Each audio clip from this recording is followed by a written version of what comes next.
आज का वीडियो जो है वो सिर्फ छात्र छात्राओं के लिए ही नहीं वरन आज की युवा पीढ़ी हो या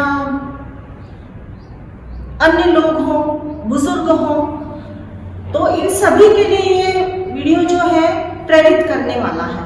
तो आप इसे आखिरी तक इस वीडियो को देखिए आप। और आज का जो हम हिंदी का पाठ आपको बताने जा रहे हो तो हंसिए और स्वस्थ रहिए। मतलब यहाँ पर हंसने के महत्व को दर्शाया गया है कि हास्य हमारे जीवन में कितना अधिक महत्व रखता है और हंसने वाला व्यक्ति जो है वह कैसे एक दूसरे को संक्रमित करता है। तो आपको मैं बताना चाहूंगी कि यह जो पाठ है ये पंडित श्री राम शर्मा ने लिखा है। और जैसा कि आप सब लोग जानते हैं कि गायत्री पीठ के जो है संस्थापक कहे जाते हैं। तो इन्होंने जीवन में हास्य कितना महत्व रखता है इसके बारे में हमें बताया। जैसा मैंने पहले आपको बताया था कि जहां ना पहुंचे रवि वहां पहुंचे कवि।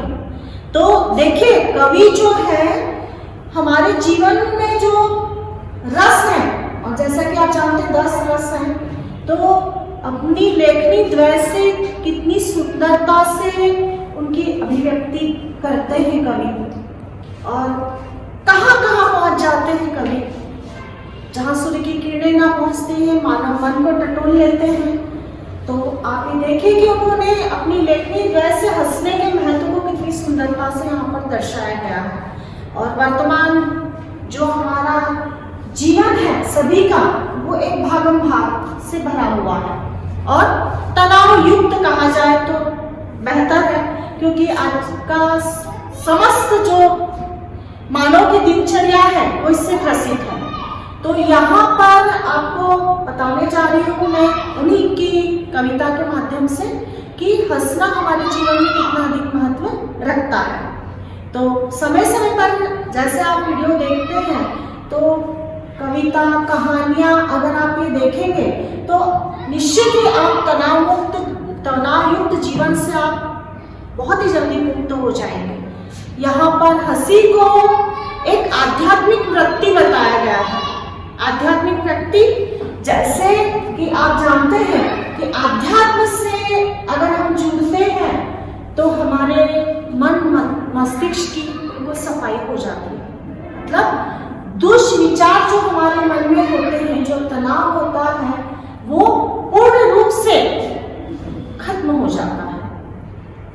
तो आज के मानव को थोड़ा सा आध्यात्मिक वृत्तियों के लिए भी अपने आप को जोड़ना चाहिए। यहाँ पर बताया गया है कि अगर व्यक्ति हंसता नहीं है तो बहुत से रोगों से ग्रसित हो जाता है, जैसे हृदय रोग है, अल्सर है और जिसे आज कहते हैं डिप्रेशन, मतलब तनाव। वो कि यहाँ तक कि तनाव इतना अधिक होने के बाद वो अपनी जीवन लीला समाप्त करने पर ही तुल जाता है और कर भी बैठता है। तो आप ऐसे व्यक्तियों से जुड़िए कि जो हमारे मन मस्तिष्क की बिल्कुल सफाई करते हैं। मतलब कहने का तात्पर्य यह है कि जो हमारी जो मनोवृत्तियां हैं, मनोवृत्तियां अच्छी भी होती हैं और बुरी भी होती हैं। तो इस बुराई से जो हमें छुटकारा दिला दे ऐसे व्यक्तियों का आप संपर्क में आप बने रहिए तो आपको बहुत से फायदे होंगे। फायदे से मतलब है कि हंसते रहने से हम अपने जीवन में कितना अधिक उन्नति के पद पर हम अग्रसर होते हैं, क्योंकि तनाव युक्त मस्तिष्क कुछ भी करने के लिए हमें प्रेरित नहीं करता। जो हमारी विलक्षण जो प्रतिभाएं हैं उसे भी व्यक्ति पूर्ण रूप से ना तो दर्शा सकता है और ना ही वह उजागर कर सकता है। तो जो भी हमारी विशुद्ध मनोवृत्तियां हैं उनसे हम हंस करके उन वृत्तियों से हम छुटकारा पा सकते हैं। और साथ ही हंसते रहने से हमारे जो जीवन की जो मार्ग में जो भी समस्याएं आती हैं, उन समस्याओं का निराकरण स्वतः ही होता चला जाता है, क्योंकि प्रसन्न युक्त व्यक्ति हर कुछ करता है, क्योंकि उसका दिमाग जो है हर कुछ कार्य करने के लिए, उसकी प्रतिभा को उजागर करने के लिए प्रेरित करता है। तो कहा जाता है कि हंसना, अब हंसने के भी प्रकार होते हैं, एक खिलखिलाकर हंसना, मुस्कुराना। तो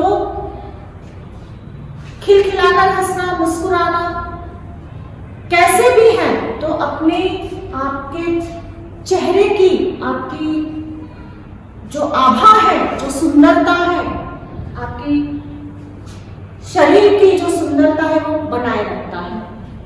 तो जो चेहरे की क्रांति कहा जाता है कि क्रांति, आभा, चमक, वो हंसने से बरकरार रहती है, बुढ़ापा जल्दी नहीं आता। और साथ में ये है कि आप जितने भी अपने जो जीवन के आप सोचते हैं कि सारे मार्ग बंद हो चुके हैं, तो ऐसा नहीं। आप ऐसे व्यक्ति में जब के संपर्क में जब जाते हैं, जैसे कि हम कवि की कविता के माध्यम से इस चीज को समझा रहे हैं, अब समझा रहे, जब आप इस चीज को आप पढ़ते हैं तो आप देखते हैं कि कवि अगर वीर रस से भरी कविताएं लिखता है या खुशी के पल उजागर करता है, तो हम उसी जो उसके भाव, उसी भाव में हम डूब जाते हैं। तो आप जितना हो सके ज्यादा से ज्यादा ऐसी रचनाएं आप पढ़ें जो कि आपको अपने संकल्प को पूरा करने में, आपको आपके मार्ग को और आने वाले जीवन के हर पल को प्रकट करती है और साथ में आपको उस पथ पर चलने के लिए प्रेरित भी करती है। अब देखिए यहाँ पर हंसने से जो है हार्मोन्स, कैरोलामिन्स नामक हार्मोन्स स्रावित होता है, जो आगे चलकर मस्तिष्क के एंडोर्फिन के स्राव को प्रेरित करता है। और डॉक्टर कटारिया ने 30 हास्य व्यायामों को इजाद किया है, मतलब हास्य जो एक व्यायाम भी है। तो कहने का तात्पर्य है कि हंसते रहिए और मुस्कुराते रहिए और अपने जीवन को प्रशस्त बनाते रहिए। अब अगर कोई दुखी व्यक्ति है तो उसके संपर्क में या उसके पास जाना कोई भी पसंद नहीं करता। क्यों? क्योंकि उसके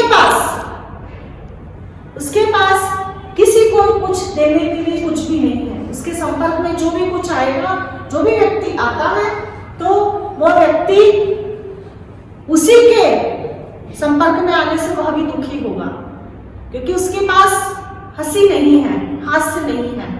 और अगर जो व्यक्ति हंसने वाला है तो उसके पास, उसके संपर्क में रहने से आप कई गुना अपने जीवन की कठिनाइयों से आप छुटकारा पा सकते हैं।